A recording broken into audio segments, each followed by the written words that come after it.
Welcome to The Explainer. Today, we're going to dive into something that connects two pretty powerful forces, the hard science of our changing planet and, well, the very personal, sometimes confusing feelings this whole thing creates inside us. So let's get right into it. I mean, really think about it.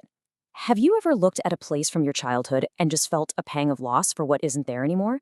Or, you read a headline about wildfires or melting glaciers and feel this wave of sadness? That feeling? That's exactly what we're talking about today. And it turns out there's actually a name for this new kind of sadness. There's a word that perfectly captures how our own well-being is so deeply tied to the well-being of our planet. This quote just nails it, doesn't it? The grief we feel for something personal in our lives is no longer totally separate from the grief we feel for, say, a struggling ecosystem. It's all getting mixed together into this one big, tangled up emotion. And here's the word for it. Solastagia. It was coined by a philosopher named Glenn Albrecht, and it describes that very specific distress you feel when the environment you call home is changing for the worse, right in front of you. And this is what's so powerful about the idea. It completely flips the concept of nostalgia. See, nostalgia is about missing a place you left behind. Solastalgia, that's the pain of watching your home transform before your very eyes, leaving you feeling like a stranger in your own backyard.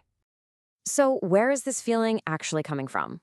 Well, this feeling of solastalgia isn't just in our heads. It's a completely rational response to a measurable scientific reality that's happening all around us. This is pretty much the core scientific fact of our time. For the first time in the history of the planet, a single species, that's us, has become the main driver of change for the entire Earth system. And if you need a number to anchor that idea, here it is. The atmosphere is already warmed up by an average of 1.2 degrees Celsius compared to what it was before the Industrial Revolution. Now, I know that might not sound like a lot, but believe me, it is enough to throw weather patterns and whole ecosystems into chaos globally. All of this has led scientists to suggest that we've crashed into a brand new geological epoch, the Anthropocene, the age of humans. The idea is that our impact is so huge, so profound, that it's going to be visible in the rock layers of the Earth millions of years from now. And the evidence for this? It's undeniable, and you can see it right here. Future geologists aren't just going to find fossils of plants and animals. Nope. They're going to find a distinct layer in the Earth's sediment that's just packed with stuff nature never made. Things like concrete, plastics, and tons of aluminum. We are literally rewriting the rock record. But this transformation isn't just about what we're adding to the planet. It's also about what we're taking away, what we're destroying. And that has given rise to another heavy but really important term, ecocide. It describes the massive and sometimes irreversible destruction of entire ecosystems. And this kind of destruction creates these incredible domino effects. I mean, look at this quote. It shows just how connected everything is. What happens in the Amazon doesn't stay in the Amazon. It can literally affect how much rain falls on the other side of the world.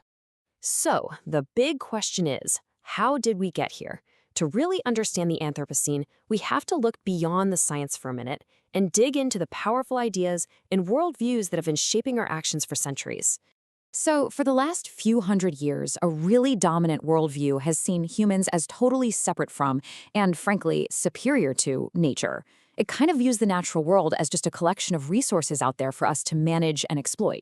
But that's just one way of seeing things. So many other cultures, especially indigenous ones, have always seen humans as just one small part of a huge, interconnected web of life. And this is exactly why some critics push back on the term Anthropocene. They argue that blaming humanity as one big group is kind of misleading. I mean, is it really all humans who are equally responsible? Or is it a specific economic system? This leads to other terms like the Capitalocene, which points the finger at the relentless demand for growth in capitalism, or the Eurocene to highlight the role of European colonial expansion. And if you take that critique to its sharpest point, you get powerful statements like this one, which frames the crisis through a decolonial lens.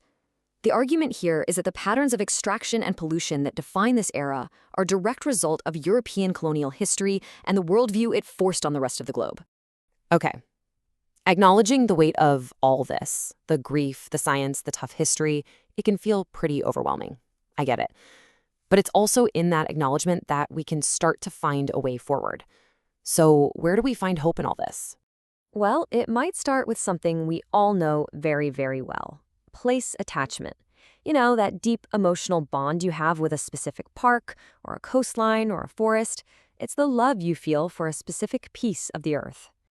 So here's the crucial point. The pain of solastalgia, that grief for a changing home, it doesn't have to just end in despair. When you combine that feeling with a deep love for a place, it can become an incredibly powerful fire to actually do something, to protect what you love. And the good news is, we don't have to invent a whole new way of living from scratch. As this quote points out so beautifully, indigenous cultures hold literally millennia of wisdom about how to live in balance with nature. Their worldviews offer proven, sophisticated models of sustainability and responsibility that could be a major key to our collective survival.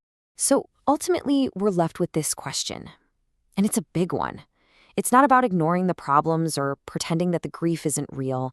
It's about asking, how can we channel our love for this planet and our deep connections to the places we call home into real care, into responsibility, and into meaningful action, even when times are tough? And that's a question for all of us to carry forward.